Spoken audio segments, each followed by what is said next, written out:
თუ ხართ მცირე ბიზნესის სტატუსის მქონე მეწარმე ფიზიკური პირი და გსურთ წარადგინოთ მცირე ბიზნესის საშემოსავლო გადასახადის ყოველთვიური დეკლარაცია 2024 წლის დეკემბრის და მის შემდგომ საანგარიშო პერიოდებზე, მაშინ ეს ვიდეო თქვენთვისაა. 2024 წლის დეკემბრის თვის და მის შემდგომ საანგარიშო პერიოდებზე მცირე ბიზნესის სტატუსის მქონე მეწარმე ფიზიკური პირი ამ საქმიანობის ფარგლებში მიღებულ შემოსავალთან დაკავშირებით წარადგენს საშემოსავლო გადასახადის ყოველთვიურ დეკლარაციას ახალი ფორმით. დეკლარაციის წარდგენა ხდება ელექტრონულად შემოსავლების სამსახურის ვებგვერდიდან. კერძოდ, გახსენით თქვენი ელექტრონული გვერდი.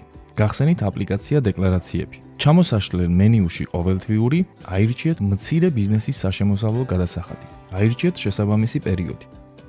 დააწექით ღილაკს ახალი დეკლარაცია. მცირე ბიზნესის სტატუსის მქონე პირებს ეძლევათ საშუალება ისარგებლონ ღილაკით ავტომატური შევსება, რომელიც აქტიურდება ყოველი საანგარიშო თვის მომდევნო თვის 5 რიცხვიდან. აღნიშნული ღილაკის გააქტიურებით შემოსავლების სამსახურში არსებული მონაცემების საფუძველზე ავტომატურად შეივსება მე-18 და მე-19 ველები და ასევე მე-15 ველი ნაზარდი ჯამი. საჭიროების შემთხვევაში შეგიძლიათ აღნიშნული ველები ჩაასწოროთ ხელით. ხოლო მცირე ბიზნესის სტატუსის მქონე პირებს, რომლებიც რეგისტრირებული არიან დამატებული ღირებულების გადასახადის გადამხდელად, ავტომატური შევსების ღილაკის გააქტიურების შემდეგ დამატებით გამოუჩნდებათ მოსანიშნი ველი საანგარიშო პერიოდში. გაქვთ თუ არა დამატებული ღირებულების გადასახადისაგან გათავისუფლებული ოპერაციები. დიახ პასუხის მონიშნის შემთხვევაში ავტომატურად შეივსება მე-18 და მე-19 ველები, რომლებშიც ასახულია სრული შემოსავალი, ხოლო არა პასუხის მონიშნის შემთხვევაში აღნიშნულ ველებში შემოსავალი აისახება დამატებული ღირებულების გადასახადის გარეშე. იმ შემთხვევაში თუ არ მონიშნავთ ღილაკს ავტომატური შევსება,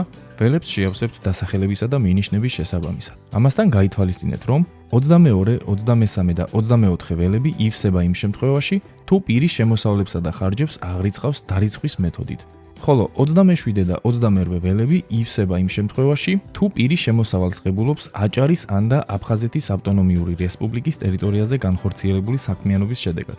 29 ველი საინფორმაციო ხასიათისაა და მასში შეიტანება კალენდარული წლის დასაწყისიდან საანგარიშო პერიოდის ჩათვლით გაცემული ხელფასის ოდენობა ჯამურად. განვიხილოთ მაგალითები. დავუშვათ ხართ მცირე ბიზნესის სტატუსის მქონე მეწარმე ფიზიკური პირი. არ ხართ რეგისტრირებული დამატებული ღირებულების გადასახადის გადამხდელად და შემოსავლებსა და ხარჯებს აღრიცხავთ საკასო მეთოდით. ამასთან კალენდარული წლის იანვრიდან ნოემბრის ჩათვლით სპეციალური რეჟიმით დასაბეგრმა თქვენმა შემოსავალმა შეადგინა 60.000 ლარი. დეკემბრის თვეში მიღებულმა შემოსავალმა შეადგინა 8.000 ლარი. მათ შორის საკონტროლო სალარო აპარატის ბრუნვა იყო 3.000 ლარი, ხოლო პოსტერმინალით მიღებული შემოსავალი 5.000 ლარი. ამ შემთხვევაში წარადგენთ დეკემბრის თვის საანგარიშო პერიოდის დეკლარაციას. კერძოდ, როგორც აღინიშნა, შეგიძლიათ გაააქტიუროთ ავტომატური შევსების ღილაკი. როგორც ხედავთ, შემოსავლების სამსახურის ხელთ არსებული მონაცემების საფუძველზე ავტომატურად შეივსო მე-18 და მე-19 ველები.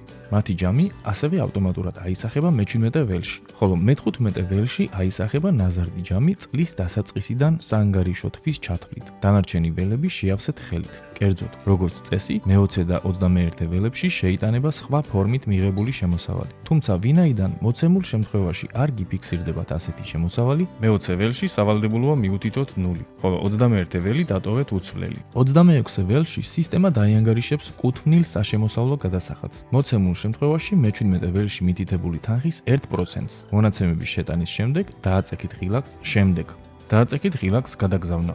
დაეთანხმეთ გამოტანილ ინფორმაციას, რის შემდეგაც სისტემა გამოიტანს შეტყობინებას დეკლარაციის წარმატებით გადაგზავნის შესახებ.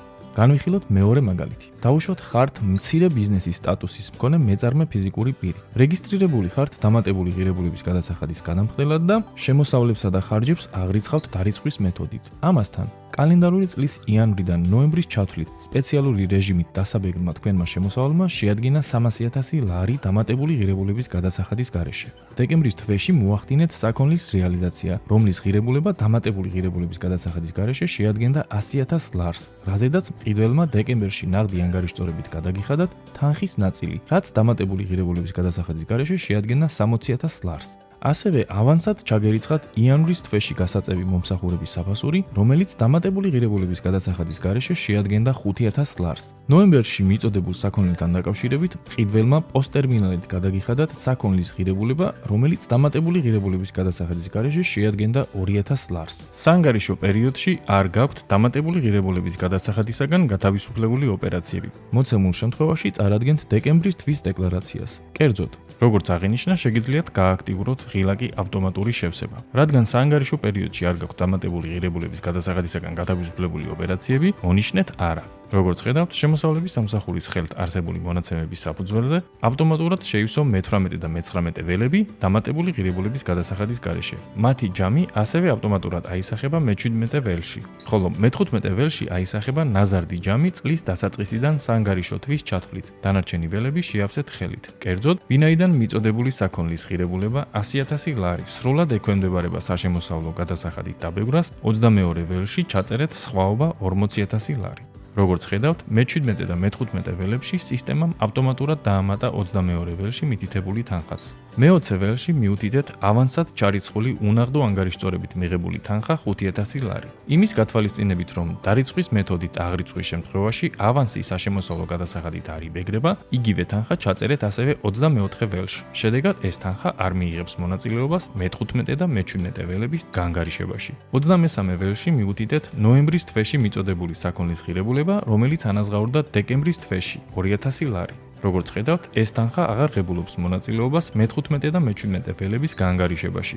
26 ველში სისტემა დაიანგარიშებს კუთვნილ საშემოსავლო გადასახადს. მოცემულ შემთხვევაში მე-17 ველში მითითებული თანხის 1%-ს. მონაცემების შეტანის შემდეგ დააწექით ღილაკს შემდეგ და წინა მაგალითის მსგავსად გადააგზავნეთ დეკლარაცია. გაითვალისწინეთ, რომ მცირე ბიზნესის სტატუსის მქონე მეწარმე ფიზიკურ პირს, გარდა მცირე ბიზნესის ყოველთვიური საშემოსავლო გადასახადის დეკლარაციისა, გარკვეულ შემთხვევებში შესაძლოა წარმოეშვას სხვა სახის დეკლარაციების წარდგენის ვალდებულებაც.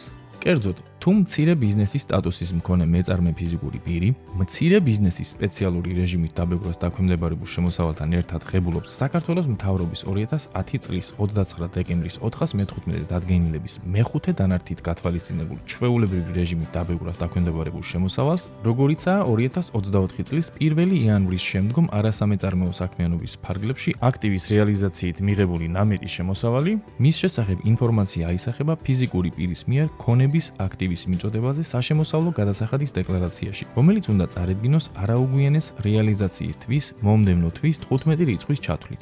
ამავე ვადაში ხდება კუთვნილი საშემოსავლო გადასახადის გადახდაც.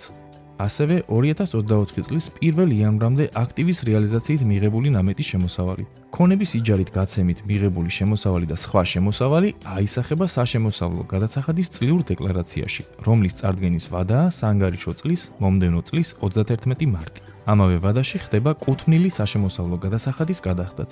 შემოსავლების სამსახური გისურვებთ წარმატებას.